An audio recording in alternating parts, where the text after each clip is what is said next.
BJP Bihar च भी जित रही है ना। जे बिहार च जित रही है तो सानू ये समझ लेना चाहिए भी चाहे असी लख बुरा कह दिए भी मोदी लख बुरा जी या अमित शाह या RSS जो कि है भी पंजाब लई बुरे भी आ पर वो किसी लई चंगे भी आ।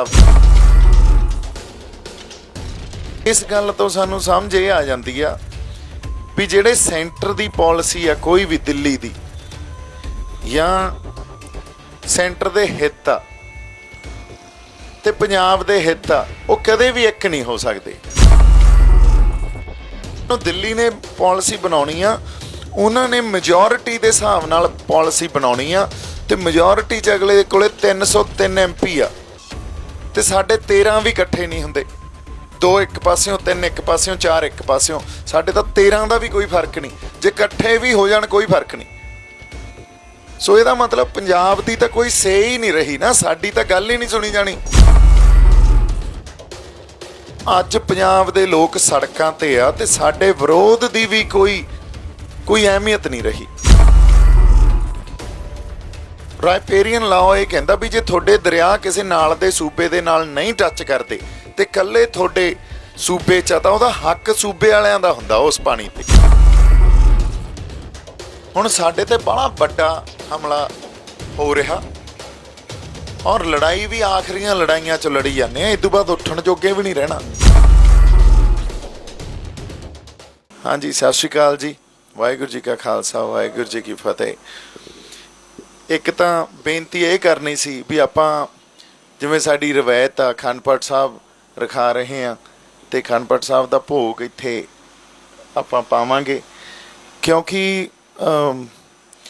गल आए हैं भी हुण गल्लां बहुत कह लियां आपां समझातियां सारिਆਂ ने समझ लियां ते जिहड़ी सिचुएशन बनी हुई है तुसीं ये देखो भी अज दी सिचुएशन भी ये आ भी मैनूं हुणे दस रहे सी भी BJP बिहार च भी जित रही है ना। जे बिहार च जित रही है तो सानू ये समझ लेना चाहिए भी चाहे असी लख बुरा कह दिए भी मोदी लख बुरा जी या अमित शाह या RSS जो कि है भी पंजाब लई बुरे भी आ पर वो किसी लई चंगे भी आ आपदियां लई। सो इस गल तो सानू समझ ये आ जाती है भी ਜਿਹੜੇ सेंटर की पॉलिसी है कोई भी दिल्ली की या सेंटर के हित आ ते पंजाब दे हित आ वो कदे भी एक नहीं हो सकते। पंजाब दे हित कुछ होर होणगे साडियां पॉलिसियां किसी होर ढंग नाल घड़ियां जाणगियां उन्हां दियां पॉलिसियां किसी होर ढंग नाल उहदा बेसिक जिहड़ा एक इहदे च गल जिहड़ी मूल रूप च साडे समझण लई इह आ भी ये सभ्याचारां दा फर्क आ।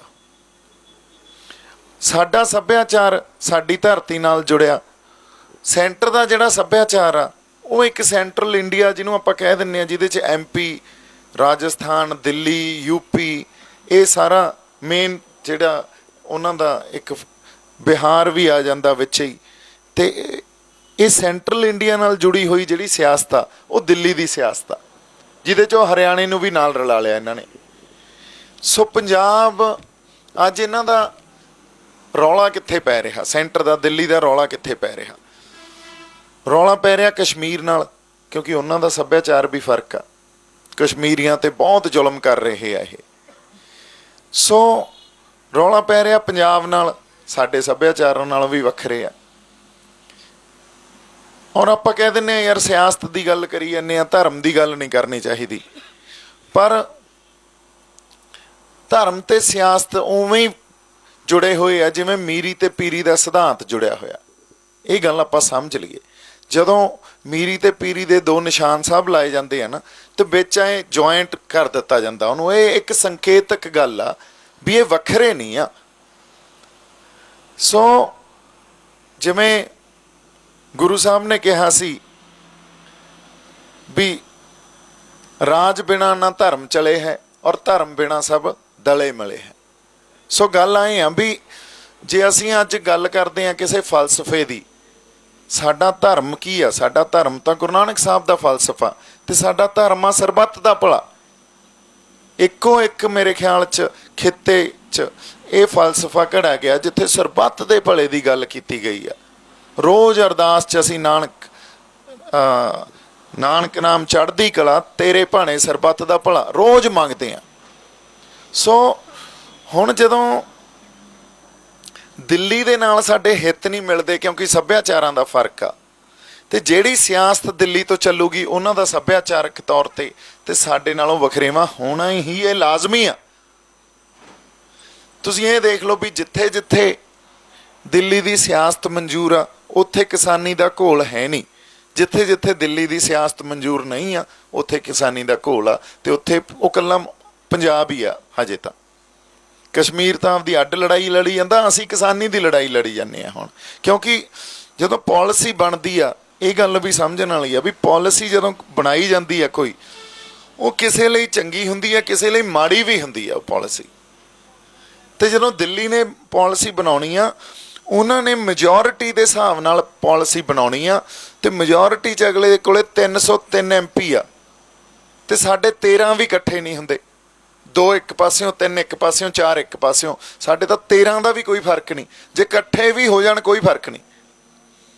ਸੋ ਇਹਦਾ ਮਤਲਬ ਪੰਜਾਬ ਦੀ ਤਾਂ ਕੋਈ ਸੇ ਹੀ ਨਹੀਂ ਰਹੀ ਨਾ, ਸਾਡੀ ਤਾਂ ਗੱਲ ਹੀ ਨਹੀਂ ਸੁਣੀ ਜਾਣੀ, ਗੱਲ ਹੀ ਮੈਜੋਰਿਟੀ ਦੀ ਚੱਲਣੀ ਆ। ਤੇ ਅਗਲੇ ਕੋਲੇ ਮੈਜੋਰਿਟੀ ਵੀ ਸੁਪਰ ਮੈਜੋਰਿਟੀ ਆ, 303 ਬੈਠੇ ਆ ਇੱਕ ਪਾਸੇ, ਜਿਹੜੀ ਮਰਜ਼ੀ ਪਾਲਿਸੀ ਘੜ ਦੇਣ।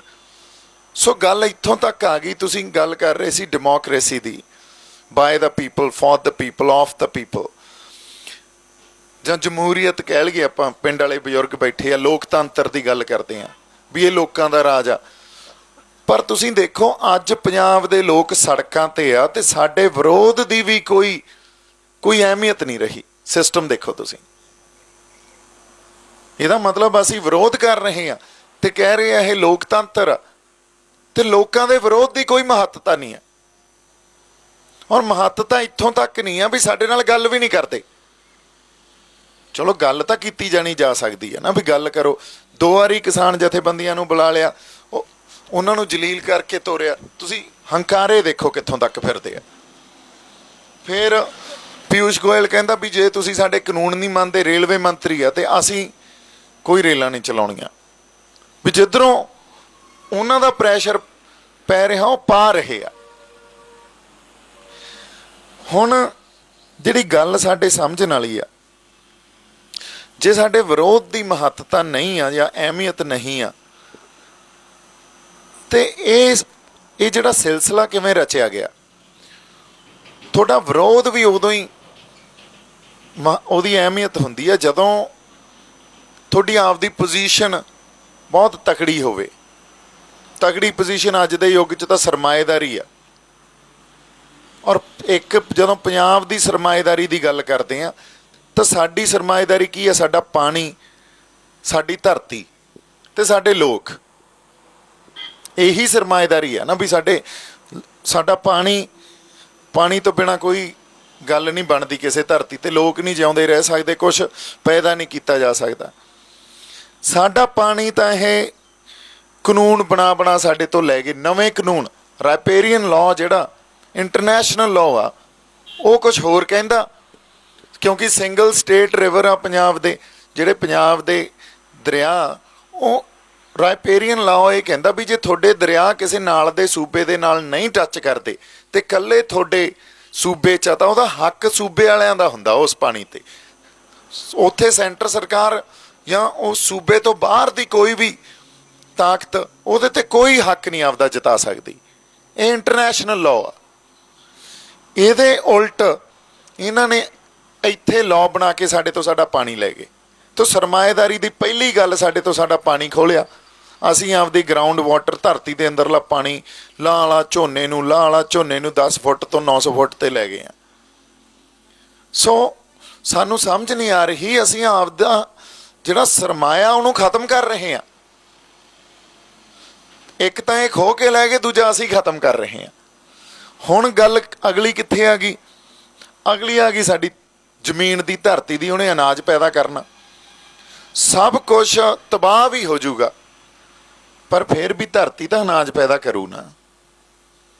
ਜੇ ਧਰਤੀ ਤੁਹਾਡੇ ਤੋਂ ਖੋਲੀ, ਮੰਨ ਲਓ ਸਾਡੇ ਕੋਲੇ ਕੁਛ ਨਹੀਂ ਕਰਨ ਨੂੰ, ਕੱਲ੍ਹ ਨੂੰ ਸੰਸਾਰ ਦੀ ਜੰਗ ਹੀ ਲੱਗ ਜਾਂਦੀ ਆ ਕਰੋਨਾ ਆਇਆ ਸੀ। ਕਰੋਨਾ 'ਚ ਵੀ ਇਹ ਗੱਲ ਮੰਨੀ ਗਈ ਵੀ ਸਭ ਤੋਂ ਵੱਡੀ ਤਾਕਤ ਆ ਜਿਹੜੀ ਦੁਨੀਆ ਦੀ ਉਹ ਅਨਾਜ ਆ।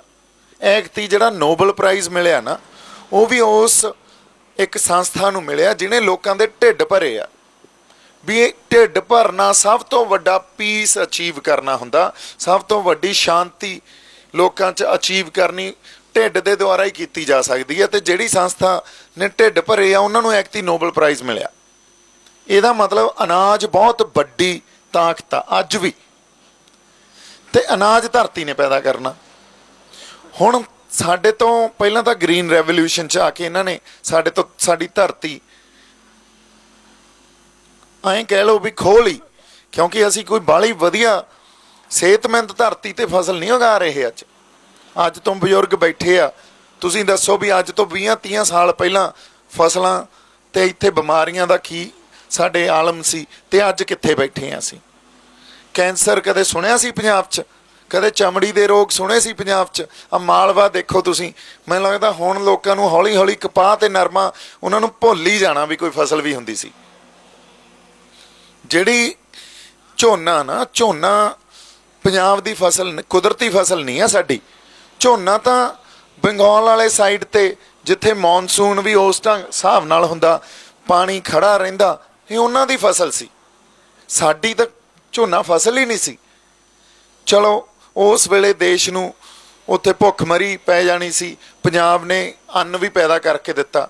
ਪਰ ਅੰਨ ਪੈਦਾ ਕਰਨ ਦੇ ਨਾਲ ਨਾਲ ਅਸੀਂ ਆਪਦੇ ਪਾਣੀ ਦਾ, ਧਰਤੀ ਹੇਠਲੇ ਪਾਣੀ ਦਾ, ਰੇਹਾਂ ਸਪਰੇਆਂ ਪਾ ਧਰਤੀ ਦਾ, ਤੇ ਸਾਡੇ ਤੁਸੀਂ ਨਾਲ ਦੇਖ ਲਓ ਵੀ ਜਿਹੜੇ ਪਹਿਲਾਂ ਸਾਡੇ ਰੁੱਖ ਹੁੰਦੇ ਸੀ, ਟਾਹਲੀਆਂ, ਕਿੱਕਰਾਂ, ਨਿੰਮ, ਤੂਤ, ਕਿੱਧਰ ਗਏ ਉਹ? ਕੋਈ ਹੋਰ ਵੀ ਬਹੁਤ ਤਰ੍ਹਾਂ ਦੇ ਹੁੰਦੇ ਹੋਣੇ ਆ। ਪਹਿਲਾਂ ਆ ਮਲਿਆਂ ਤੋਂ ਬੇਰ-ਬੂਰ ਖਾਂਦੇ ਹੁੰਦੇ ਸੀ, ਕੀ ਕੁਛ ਹੁੰਦਾ ਸੀ ਪੰਜਾਬ 'ਚ, ਪੀਲਾਂ ਸੁਣਦੇ ਹੁੰਦੇ ਸੀ। ਉਦੋਂ ਪਹਿਲਾਂ ਕੁਛ ਨਹੀਂ ਰਿਹਾ। ਇਹ ਸਾਡੇ ਸੱਭਿਆਚਾਰ ਦਾ ਹੀ ਇੱਕ ਹਿੱਸਾ ਸਭ ਕੁਛ। ਹੁਣ ਜਦੋਂ ਖੇਤੀ ਦੀ ਗੱਲ ਕਰਦੇ ਆ, ਖੇਤੀ 'ਚ ਕੱਲੀ ਫਸਲਾਂ ਬੀਜਣੀਆਂ ਤੇ ਵੱਢਣੀਆਂ ਖੇਤੀ ਨਹੀਂ ਆ। ਖੇਤੀ ਆ ਪਸ਼ੂ ਧਨ, ਰੁੱਖ, ਸੂਖਮ ਜੀਵ, ਧਰਤੀ ਦੇ ਥੱਲੇ ਜਿਹੜੇ ਗੰਡੋਏ ਹੁੰਦੇ ਅੱਜ ਕੱਲ੍ਹ ਸਾਨੂੰ ਉਹ ਵੀ ਨਹੀਂ ਦਿਖਦੇ। ਉਹ ਇੱਕ ਜੈਵਿਕ ਖਾਦ ਹੁੰਦੀ ਸੀ ਸਾਡੇ ਲਈ, ਵੀ ਵਾਹਤੀ ਨਾਲ ਹੀ ਜ਼ਮੀਨ ਵਿੱਚ ਹੀ ਉਹ ਵਾਹੇ ਗਏ ਤੇ ਉਹ ਜੈਵਿਕ ਖਾਦ ਦਾ ਕੰਮ ਕਰਦੇ ਸੀ। ਵਿੱਚ ਹੀ ਪੰਛੀ, ਚਿੜੀਆਂ, ਕਾਂ, ਤੋਤੇ, ਸਾਡੇ ਇੱਲਾਂ, ਗਿਰਜਾਂ ਕਿੱਧਰ ਗਈਆਂ? ਸਭ ਕੁਛ ਉਹ ਖੇਤੀ ਦਾ ਹੀ ਇੱਕ ਅੰਗ ਸੀ। ਹੱਡਾ ਰੋੜੀਆਂ ਹੁੰਦੀਆਂ ਸੀ, ਮੈਨੂੰ ਨਹੀਂ ਦਿਖਦੀਆਂ ਹੁਣ ਕੋਈ ਹੱਡਾ ਰੋੜੀ ਵੀ ਹੋਊਗੀ ਪਿੰਡਾਂ 'ਚ। ਸੋ ਅਸੀਂ ਸਭ ਕੁਝ ਗਵਾ ਲਿਆ ਉਦੋਂ ਨਹੀਂ ਜਾ ਕੇ। ਅੱਜ ਆ ਕਾਨੂੰਨਾਂ ਦੇ ਅਧੀਨ ਜਿਹੜੇ ਨਵੇਂ ਬਣੇ ਆ, ਇਹਦੇ ਅਧੀਨ ਤਾਂ ਸਾਡੇ ਤੋਂ ਸਾਡੀ ਧਰਤੀ ਖੋਹ ਲੈਣੀ ਆ, ਤਾਂ ਸਾਡਾ ਦੂਜਾ ਸਰਮਾਇਆ ਵੀ ਗਿਆ। ਮਤਲਬ ਗੱਲ ਇਹ ਹੋ ਗਈ ਆ ਵੀ ਅਦਾਨੀ ਤੇ ਅੰਬਾਨੀ ਨੂੰ ਇਹ ਕਹਿਤਾ ਵੀ ਪੰਜਾਬ ਤੁਹਾਨੂੰ ਵੇਚਤਾ, ਜਾਂ ਪੰਜਾਬ 'ਚ ਆਪਦਾ ਜੋ ਕਰਨਾ ਕਰ ਲਾ। ਇਹ ਗੱਲ ਐਕਚੁਅਲੀ ਇਹ ਹੋਈ ਆ। ਇਹ ਤਿੰਨੇ ਕਾਨੂੰਨ ਵੱਖ-ਵੱਖ ਨਹੀਂ ਆ, ਇੱਕੋ ਹੀ ਆ। ਜੇ ਤੁਸੀਂ ਅਸਲ ਰੂਪ 'ਚ ਕਾਨੂੰਨ 'ਚ ਇਹਨਾਂ ਨੂੰ ਪੜ੍ਹੋਗੇ ਤਾਂ ਤਿੰਨੇ ਬੁਣਤੀ ਆਏ ਆ ਤਿੰਨਾਂ ਦੀ, ਵੀ ਇੰਨੇ ਢੰਗ ਨਾਲ ਬੁਣੇ ਗਏ ਆ। ਇਹ ਵੱਖ-ਵੱਖ ਇਹ ਕਹਿ ਰਹੇ ਆ ਵੀ 3 ਕਾਨੂੰਨ ਲਾਗੂ ਹੋ ਗਏ, ਪਰ ਗੱਲ ਉਹ ਤਿੰਨੇ ਕਰਨੇ ਪਏ ਇਹਨਾਂ ਨੂੰ ਕਿਉਂਕਿ ਉਹਨਾਂ ਕੰਪਨੀਆਂ ਨੂੰ ਪੰਜਾਬ ਵੇਚ ਦਿੱਤਾ ਗਿਆ। ਅਸੀਂ ਜੇ ਸਿੱਧੀ ਗੱਲ ਕਰੀਏ ਤਾਂ ਉਹ ਐਂ ਹੋਈ ਆ ਗੱਲ। ਸੋ ਇਹਦਾ ਮਤਲਬ ਸਾਡੇ ਤੋਂ ਸਾਡੀ ਧਰਤੀ ਵੀ ਗਈ, ਪਾਣੀ ਗਿਆ, ਧਰਤੀ ਗਈ। ਹੁਣ ਧਰਤੀ ਦੇ ਨਾਲ ਇਹ ਰਿਸੋਰਸਿਸ ਇਹਨੂੰ ਕਹਿੰਦੇ ਆ, ਅੰਗਰੇਜ਼ੀ 'ਚ ਇਹਨੂੰ ਕਹਿੰਦੇ ਆ ਸਾਡੇ ਰਿਸੋਰਸਿਸ, ਸਾਡੇ ਸਰਮਾਏ, ਹੈ ਨਾ। ਧਰਤੀ ਦੇ ਨਾਲ ਜੇ ਧਰਤੀ ਜਾਂਦੀ ਆ ਤਾਂ ਜਿੰਨਾ ਪ੍ਰਵਾਸ ਅਸੀਂ ਆਪਦੀਆਂ ਜ਼ਮੀਨਾਂ ਵੇਚ ਭੇਜੀ ਜਾਂਦੇ ਆ, IELTS ਕਰਾ ਕੇ ਆਪਦੇ ਮੁੰਡਿਆਂ ਨੂੰ, ਕੁੜੀਆਂ ਨੂੰ, ਵੀ ਜਾਓ ਯਾਰ ਇੱਥੇ ਕੁਛ ਨਹੀਂ ਪਿਆ ਬਾਹਰ, ਇਹਨੇ ਹੋਰ ਵੱਧ ਜਾਣਾ। ਬਜ਼ੁਰਗ ਕਹਿਣਗੇ ਅਸੀਂ ਤਾਂ ਯਾਰ ਜਿਹੜੀ ਮਾੜੀ ਮੋਟੀ ਆਪਦੀ ਕੱਢਣੀ ਸੀ ਕੱਢ ਲਈ, ਤੇ ਤੁਸੀਂ ਐਂ ਕਰੋ ਇੱਥੇ ਕੁਛ ਨਹੀਂ, ਜਾਓ।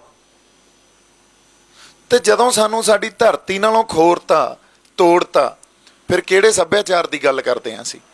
ਤਾਂ ਅੱਛਾ, ਪ੍ਰਵਾਸ ਦੇ ਨਾਲ ਕੀ ਹੁੰਦਾ? ਉਹ ਇਕੱਲਾ ਬੰਦਾ ਨਹੀਂ ਜਾਂਦਾ। ਅਸੀਂ ਮਿਹਨਤੀ ਲੋਕ ਸੀ। ਆ ਕੈਮੀਕਲ ਖੇਤੀ ਨੇ ਸਾਨੂੰ ਸਿਰਫ 2 ਮਹੀਨੇ ਕੰਮ ਰਹਿ ਗਿਆ, ਅਦਰਵਾਈਜ਼ ਬਾਕੀ 10 ਮਹੀਨੇ ਕੰਮ ਹੀ ਨਹੀਂ ਹੁੰਦਾ। ਤੇ ਜਦੋਂ ਤੱਕ ਅਸੀਂ ਕੰਮ ਨਹੀਂ ਕਰਦੇ, ਸਾਡਾ ਸਕਿੱਲ ਆ ਜਿਹੜਾ ਸਾਡੇ ਕੋਲੇ ਬਹੁਤ ਵੱਡਾ ਸਕਿੱਲ ਸੀ, ਅਸੀਂ ਖੇਤੀ ਕਰ ਸਕਦੇ ਸੀ, ਖੇਤੀ ਕਰਨ ਦੇ ਸਾਨੂੰ ਸਾਰੇ ਢੰਗ ਆਉਂਦੇ ਸੀ, ਔਰ ਬਹੁਤ ਵੱਡੀ ਇੰਡਸਟਰੀ ਆ ਕਿਸਾਨੀ ਦੀ ਇੰਡਸਟਰੀ, ਉਹ ਸਾਡੇ ਤੋਂ ਖੋਲਿਆ, ਸਕਿੱਲ ਖੋਲਿਆ। ਤੇ ਜਦੋਂ ਇੱਥੋਂ ਪ੍ਰਵਾਸ ਹੋਇਆ ਤਾਂ ਉਹ ਸਕਿੱਲ ਤਾਂ ਖਤਮ ਹੀ ਹੋ ਜੂ ਨਾ। ਫਿਰ ਜੇ ਅਸੀਂ ਕਹਾਂਗੇ ਵੀ ਤੁਹਾਡੇ ਬਾਅਦ ਸਾਡੇ ਵਾਲੀ ਪੀੜ੍ਹੀ ਖੇਤੀ ਕਰ ਲੂਗੀ, ਨਹੀਂ ਕਰ ਸਕਦੀ। ਅਗਲੇ ਕਹਿਣਗੇ ਯਾਰ ਕੱਢਣ ਪਾਉਣ ਨੂੰ ਹੀ ਕੁਛ ਨਹੀਂ ਹੈ, ਤੇ ਕੰਪਨੀਆਂ ਦੇ ਥੱਲੇ ਕੰਟਰੈਕਟ ਲੇਬਰ ਬਣ ਕੇ ਕੰਮ ਕਰਨਾ, ਇਦੋਂ ਤਾਂ ਬਾਹਰ ਜਾ ਕੇ ਕੰਮ 4 ਪੈਸੇ ਤਾਂ ਕਮਾਊਂਗਾ। ਸੋ ਇਹਦਾ ਮਤਲਬ ਸਾਡੇ ਤੋਂ ਸਾਡਾ ਪਾਣੀ, ਸਾਡੇ ਤੋਂ ਸਾਡੀ ਧਰਤੀ, ਤੇ ਸਾਡੇ ਤੋਂ ਸਾਡੇ ਲੋਕ ਖੋਲੇ, ਫਿਰ ਕਿਹੜਾ ਸੱਭਿਆਚਾਰ ਬਚਦਾ? ਕਿਉਂ ਕਹਿ ਰਹੇ ਹਾਂ ਆਪਾਂ ਪੰਜਾਬ ਆਪਦੀ ਹੋਂਦ ਦੀ ਲੜਾਈ ਲੜ ਰਿਹਾ? ਇਸ ਕਰਕੇ। ਤੇ ਫਿਰ ਕਿਹੜੇ ਗੁਰੂ ਨਾਨਕ ਸਾਹਿਬ ਦੇ ਫਲਸਫੇ ਦੀ ਗੱਲ ਕਰ ਲਾਂਗੇ, ਕਿਹੜੇ 10ਵੇਂ ਪਾਤਸ਼ਾਹ ਦੀ ਗੱਲ ਕਰ ਲਾਂਗੇ, ਜਾਂ ਕਿਹੜੇ ਸਰਬੱਤ ਦੇ ਭਲੇ ਦੀ ਗੱਲ ਕਰ ਲਾਂਗੇ, ਜਾਂ ਮਾਨਸ ਕੀ ਜਾਤ ਸਭ ਇੱਕੋ ਪਹਿਚਾਣ ਬੋ ਦੀ ਗੱਲ ਕਰ ਲਾਂਗੇ? ਇਹਦਾ ਸਭ ਕੁਝ ਹੀ ਹੱਥੋਂ ਨਿਕਲ ਜਾਣਾ। ਸੋ ਇਸ ਕਰਕੇ ਲੜਾਈ ਘਰਾਂ 'ਚ ਵੜ ਗਈ ਆ ਸਾਡੇ। ਜੇ ਲੜਾਈ ਘਰਾਂ 'ਚ ਵੜ ਗਈ ਆ ਤਾਂ ਅੱਜ ਇੱਕ ਪਾਸਾ ਹੀ ਆ, ਹੁਣ ਇੱਕ ਪਾਸੇ ਝੂਠ ਆ ਤੇ ਇੱਕ ਪਾਸੇ ਸੱਚ ਆ। ਹੁਣ ਫੈਸਲਾ ਅਸੀਂ ਕਰ ਲਈਏ ਵੀ ਕਿਹੜੇ ਪਾਸੇ ਖੜਨਾ। ਝੂਠ ਵਾਲੇ ਪਾਸੇ ਦਿੱਲੀ ਖੜੀ ਆ, ਕਿਉਂਕਿ ਕਿਸੇ ਨੂੰ ਕਿਸੇ ਦੇ ਧਰਤੀ ਤੋਂ, ਕਿਸੇ ਦੇ ਘਰ ਤੋਂ ਪੱਟਣਾ ਤਾਂ ਝੂਠ ਬੋਲ ਕੇ ਹੀ ਬੰਦਾ ਪੱਟਦਾ ਹੁੰਦਾ। ਇਹ ਤਾਂ ਸਾਡਾ ਘਰ ਆ ਨਾ, ਇੱਥੇ ਸਾਡੇ ਤਖਤ ਆ, ਸਾਡੇ ਫਲਸਫੇ ਆ, ਸਾਡਾ ਸੱਭਿਆਚਾਰ ਆ, ਸਾਡਾ ਇਤਿਹਾਸ ਇੱਥੇ ਪਿਆ, ਸਾਡੀ ਮਾਂ ਬੋਲੀ ਇੱਥੇ ਆ। ਹੌਲੀ ਹੌਲੀ ਜਦੋਂ ਮੰਨ ਲਓ ਮੈਂ ਹੀ ਬੰਬੇ ਰਹਿੰਦਾ ਸੀ, ਮੈਂ ਕਈ ਲਫ਼ਜ਼ ਹੁਣ ਇਹੋ ਜਿਹੇ ਬੋਲ ਦਿੰਦਾ ਜਿਹੜਾ ਹੋ ਸਕਦਾ ਜੇ ਪੰਜਾਬ 'ਚ ਰਹਿੰਦਾ ਹੁੰਦਾ ਤਾਂ ਉਹ ਲਫ਼ਜ਼ ਵੱਖਰੇ ਹੋਣੇ ਸੀ, ਪਰ ਫਿਰ ਵੀ ਮੈਂ ਕੋਸ਼ਿਸ਼ ਕੀਤੀ ਵੀ ਆਪਦੇ ਅੰਦਰੋਂ ਪੰਜਾਬ ਨਾ ਖੁਰਨ ਦੇਵਾਂ। ਪਰ ਹਰ ਬੰਦਾ ਨਹੀਂ ਇਹ ਕੋਸ਼ਿਸ਼ ਕਰ ਸਕਦਾ, ਇਹਦੇ ਲਈ ਵੀ ਇੱਕ ਬਹੁਤ ਵੱਡੀ ਪ੍ਰੈਕਟਿਸ ਦੀ ਲੋੜ ਹੁੰਦੀ ਆ ਵੀ ਪੰਜਾਬ ਕਿਉਂ ਨਾ ਖੁਰੇ ਤੁਹਾਡੇ ਅੰਦਰੋਂ। ਹੁਣ ਜਦੋਂ ਨਵੀਆਂ ਧਰਤੀਆਂ 'ਤੇ ਜਾਵਾਂਗੇ, ਉੱਥੋਂ ਦਾ ਸੱਭਿਆਚਾਰ, ਉੱਥੋਂ ਦਾ ਕਲਚਰ, ਉੱਥੋਂ ਦੀ ਰਹਿਣੀ ਸਹਿਣੀ ਰਵਾਇਤਾਂ ਉਹਨਾਂ ਨੇ ਇਫੈਕਟ ਕਰਨਾ ਹੀ ਕਰਨਾ, ਜਿੰਨਾ ਮਰਜ਼ੀ ਦੂਰ ਰਹਿ ਜਾਈਏ ਅਸੀਂ। ਇਹਦਾ ਮਤਲਬ ਤੁਸੀਂ ਆਪਦਿਆਂ ਤੋਂ ਤਾਂ ਦੂਰ ਹੋ ਗਏ, ਆਪਦੀ ਪਛਾਣ ਤੋਂ, ਆਪਦੀ ਵਿਲੱਖਣਤਾ ਤੋਂ, ਆਪਦੀ ਹੋਂਦ ਤੋਂ ਦੂਰ ਹੋ ਗਏ, ਤੇ ਕਿਸੇ ਹੋਰ ਸੱਭਿਆਚਾਰ ਨਾਲ ਜੁੜ ਕੇ। ਤੇ ਆਉਣ ਵਾਲੀ 1-2 ਪੀੜ੍ਹੀ ਦਾ ਮਤਲਬ ਕੀ ਹੁੰਦਾ? ਅੱਗੇ ਜਿਹੜੇ ਬੱਚੇ ਹੀ ਹੋ ਜਾਂਦੇ ਆ, 10-15 ਸਾਲਾਂ ਦੀ ਖੇਡ ਹੀ ਹੁੰਦੀ ਆ ਸਾਰੀ, ਉਹਨਾਂ ਨੇ ਕੁਝ ਹੋਰ ਹੀ ਬਣ ਜਾਣਾ ਹੁੰਦਾ। ਤੇ ਉਹ ਬਣੇ ਫਿਰਦੇ ਆ ਸਾਡੇ ਜਿਹੜੇ ਬਾਹਰ ਜੰਮੇ ਪਲੇ ਆ। ਉਹਨਾਂ ਨੂੰ ਲੱਗਦਾ ਵੀ ਅਸੀਂ ਜੇ ਧਰਨਿਆਂ 'ਚ ਬੈਠੇ ਹਾਂ, ਮੋਰਚਿਆਂ 'ਚ ਬੈਠੇ ਹਾਂ, ਅਸੀਂ ਟਾਈਮ ਜਿਹਾ ਪਾਸ ਕਰੀ ਜਾਂਦੇ ਹਾਂ। ਇੱਥੇ ਆ ਕੇ ਲੋਕ ਇਹ ਕਹਿੰਦੇ ਆ ਵੀ ਟਾਈਮ ਜਿਹਾ ਪਾਸ ਹੋਈ ਜਾਂਦਾ ਯਾਰ, ਕੁਛ ਹੋਣਾ ਤਾਂ ਹੈ ਨਹੀਂ। ਜਦੋਂ ਸਾਡੇ 'ਚ ਦ੍ਰਿੜ ਨਿਸ਼ਚੈ ਹੀ ਨਹੀਂ ਹੈ, ਨਿਸ਼ਚੈ ਕਰ ਆਪਣੀ ਜੀਤ ਕਰੂੰ, ਤੇ ਟਾਈਮ ਪਾਸ ਕਰੀ ਜਾਂਦੇ ਆ, ਕੁਛ ਹੋਣਾ ਤਾਂ ਹੈ ਨਹੀਂ। ਅੱਛਾ, ਚੰਗੇ ਭਲੇ ਗੁਰਸਿੱਖ ਬੰਦੇ, ਗਾਤਰਾ ਪਾਇਆ ਹੋਵੇ, ਖੰਡੇ ਬੌਂਟੇ ਦੀ ਪਹੁੰਚ ਲਈ ਹੋਵੇ, ਉਹ ਬੰਦੇ ਕਹਿਣ ਆ ਕੇ ਵੀ ਆਹ ਟਾਈਮ ਜਿਹਾ ਪਾਸ ਕਰੀ ਜਾਂਦੇ ਆ, ਕੁਛ ਹੋਣਾ ਤਾਂ ਹੈ ਨਹੀਂ, ਫਿਰ ਉਸ ਬੰਦੇ ਨੂੰ ਜਵਾਬ ਨਹੀਂ ਦਿੱਤਾ ਜਾ ਸਕਦਾ। ਉਹਨੂੰ ਤਾਂ ਕੋਈ ਮਹਾਂਪੁਰਸ਼ ਹੀ ਜਵਾਬ ਦੇ ਸਕਦਾ, ਅਸੀਂ ਤਾਂ ਇਨਸਾਨ ਆ, ਹਨਾ। ਸੋ ਇਸ ਕਰਕੇ ਲੜਾਈ ਹੁਣ ਘਰਾਂ 'ਚ ਵੜ ਗਈ ਆ। ਕਿਹੜੇ ਪਾਸੇ ਖੜਨਾ ਇਹ ਸਾਨੂੰ ਤੈਅ ਕਰਨਾ ਪੈਣਾ। ਸੱਚ ਵਾਲੇ ਪਾਸੇ ਆ ਕਿ ਝੂਠ ਵਾਲੇ ਪਾਸੇ ਆ।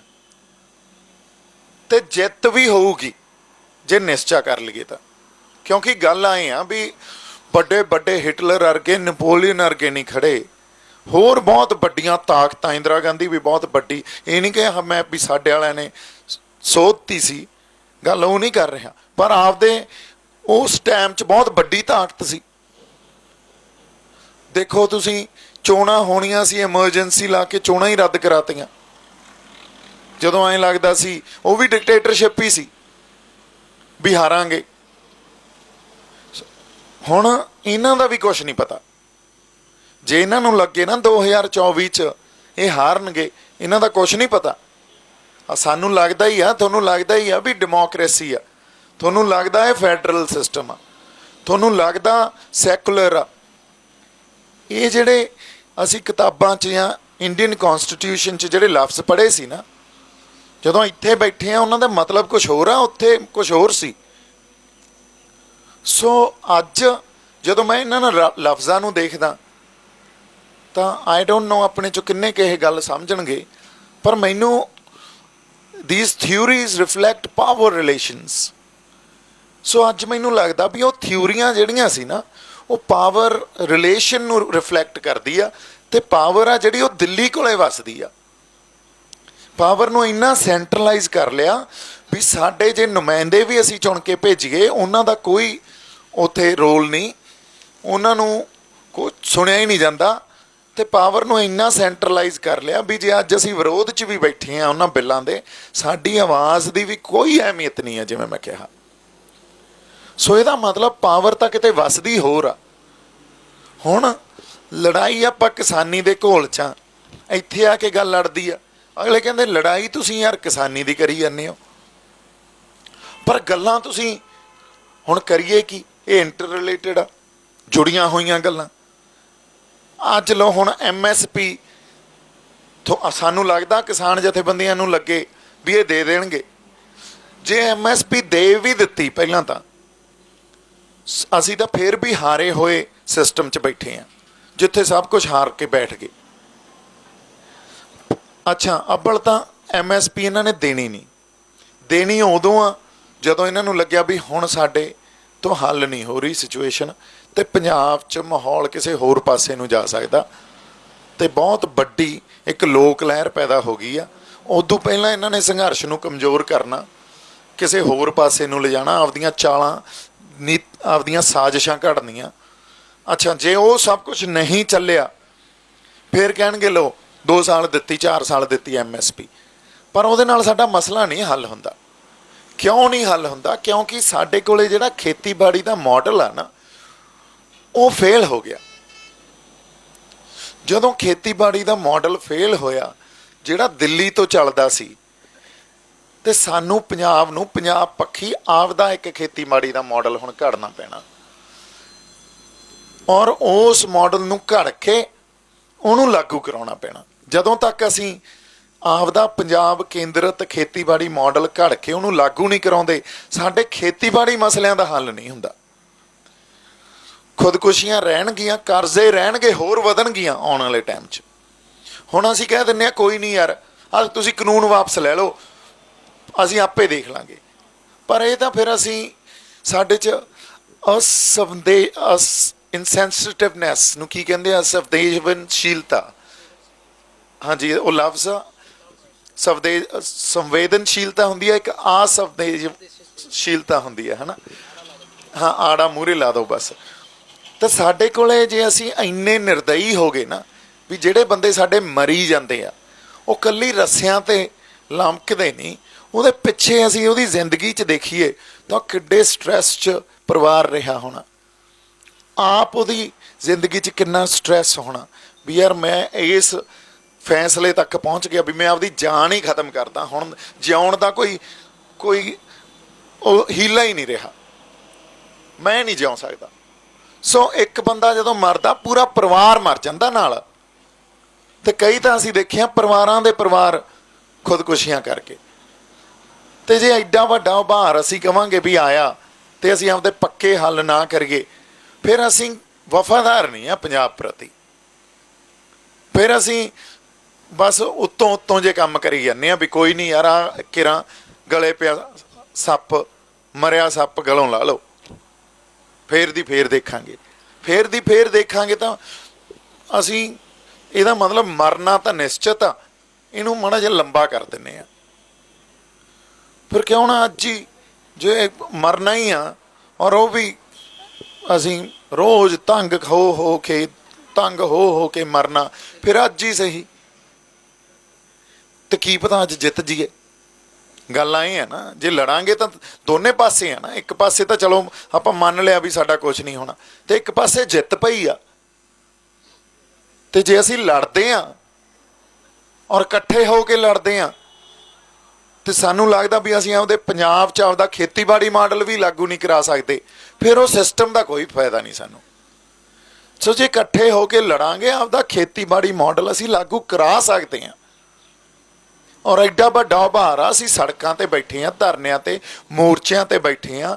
ਸਾਡੇ ਵਰਗੇ ਸ਼ਹਿਰਾਂ 'ਚ ਰਹਿਣ ਵਾਲੇ ਵੀ ਇੱਥੇ ਆ ਗਏ, ਆਪਦਾ ਉਹ ਇੱਕ ਜੀਵਨ ਸ਼ੈਲੀ ਛੱਡ ਕੇ ਵੀ ਆ ਗਏ। ਇਹਦਾ ਮਤਲਬ ਕਿਤੇ ਨਾ ਕਿਤੇ ਉਭਾਰ ਤਾਂ ਹੈਗਾ ਨਾ, ਸੱਟ ਤਾਂ ਵੱਜੀ ਆ ਨਾ ਅੰਦਰ। ਜੇ ਸੱਟ ਵੱਜੀ ਆ, ਉਹ ਜਬੇ ਬਾਨ ਲੱਗ ਗਏ, ਉਹ ਤਬੇ ਰੋਸ ਜਾਗੇ ਵਾਲੀ ਗੱਲ ਆ। ਹੁਣ ਅਗਲੀ ਗੱਲ ਵੀ ਪੰਜਾਬ ਦਾ ਭਲਾ ਵੀ ਤਾਂ ਜੇ ਆਪਾਂ ਸੰਘਰਸ਼ 'ਚ ਰਹੀਏ ਤਾਂ। ਇਹ ਸਿੰਘ ਵੀ ਇਹੀ ਕਹਿੰਦੇ ਹੁੰਦੇ ਸੀ ਵੀ ਜਾਤ ਗੋਤ ਸਿੰਘਣ ਕੀ ਦੰਗਾ, ਦੰਗਾ ਹੀ ਸਤਿਗੁਰ ਤੇ ਮੰਗਾ। ਕਿਉਂ? ਕਿਉਂਕਿ ਜਦੋਂ ਤੱਕ ਸਾਡੇ ਕੋਲੇ ਅਸੀਂ ਇਸ ਸਿਸਟਮ 'ਚ ਸੰਘਰਸ਼ ਨਹੀਂ ਕਰਾਂਗੇ, ਸਾਡਾ ਭਲਾ ਨਹੀਂ ਹੋ ਸਕਦਾ। ਸਾਡੇ 'ਚ ਕੌਮੀਅਤ ਦਾ ਅਹਿਸਾਸ ਵੀ ਸੰਘਰਸ਼ ਨਹੀਂ ਦੇਣਾ, ਸਾਡੇ ਹੱਕਾਂ ਦਾ ਸਾਡੇ 'ਚ ਅਹਿਸਾਸ ਵੀ ਇਸ ਸੰਘਰਸ਼ ਨੇ ਦੇਣਾ, ਹੱਕਾਂ ਪ੍ਰਤੀ ਜਾਗਰੂਕ ਕਰਕੇ ਉਹਨਾਂ ਨੂੰ ਲੈਣਾ ਕਿਵੇਂ ਆ ਉਹ ਵੀ ਸੰਘਰਸ਼ 'ਚੋਂ ਹੀ ਪਤਾ ਲੱਗਣਾ।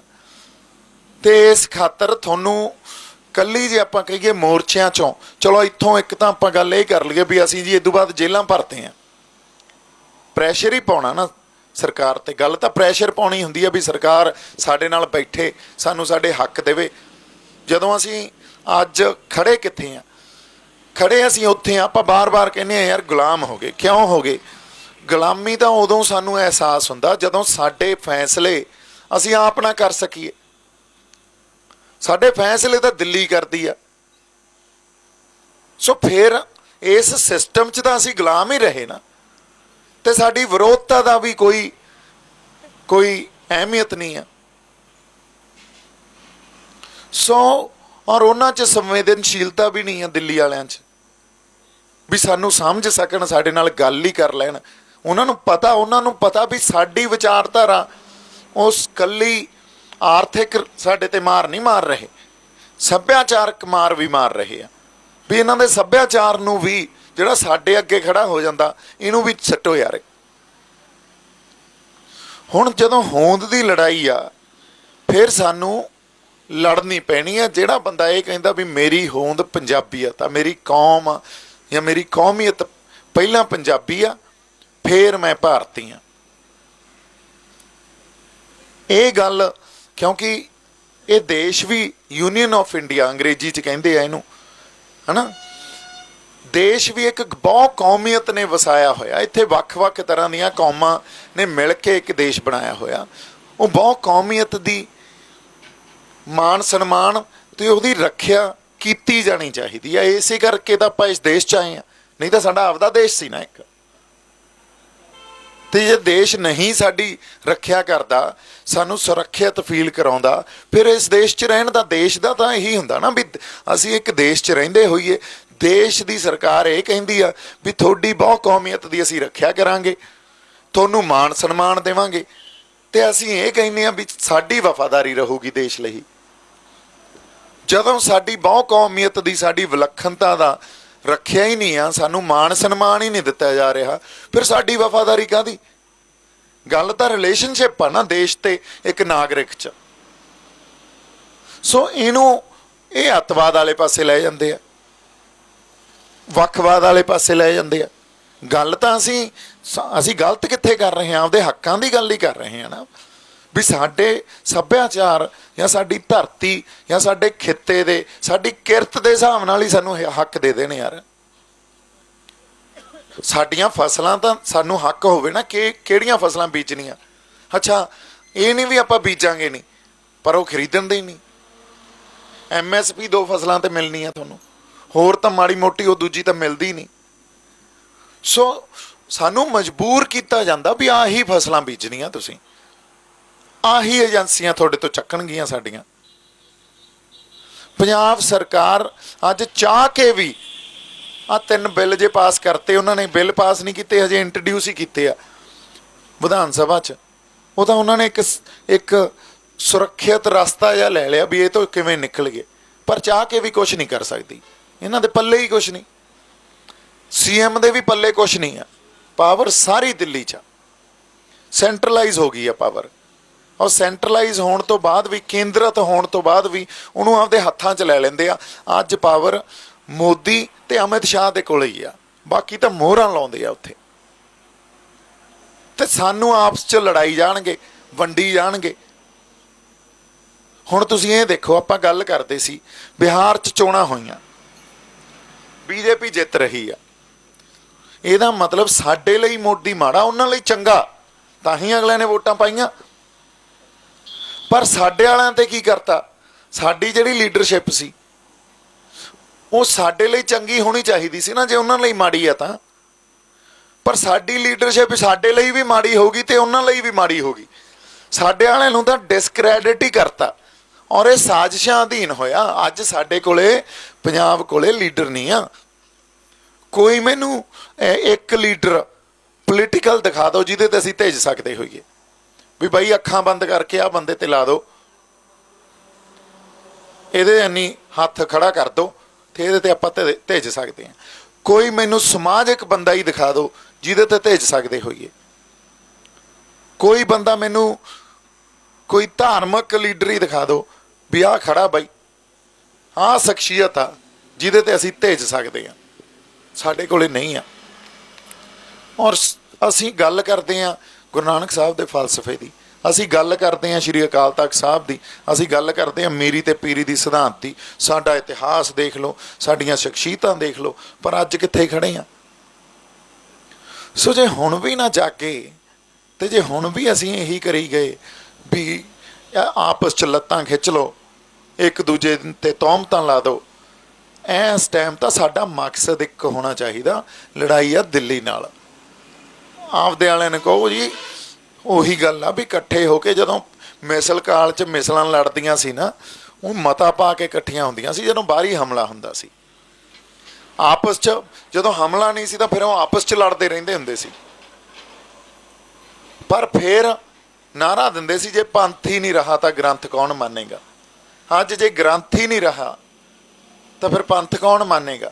ਹੁਣ ਸਾਡੇ ਤੇ ਤਾਂ ਬਾਹਲਾ ਗ੍ਰੰਥ ਦਾ ਮਤਲਬ ਸਾਡਾ ਸੱਭਿਆਚਾਰ ਆ ਨਾ। ਹੁਣ ਸਾਡੇ ਤੇ ਬੜਾ ਵੱਡਾ ਹਮਲਾ ਹੋ ਰਿਹਾ ਔਰ ਲੜਾਈ ਵੀ ਆਖਰੀਆਂ ਲੜਾਈਆਂ 'ਚ ਲੜੀ ਜਾਂਦੇ ਆ, ਇਹ ਤੋਂ ਬਾਅਦ ਉੱਠਣ ਜੋਗੇ ਵੀ ਨਹੀਂ ਰਹਿਣਾ। ਸੋ ਇੰਨੀਆਂ ਕੁ ਗੱਲਾਂ ਤਾਂ ਮੇਰੇ ਮਨ 'ਚ ਜਿਹੜੀਆਂ ਸੀ ਆਪਾਂ ਕਰ ਲਈਆਂ।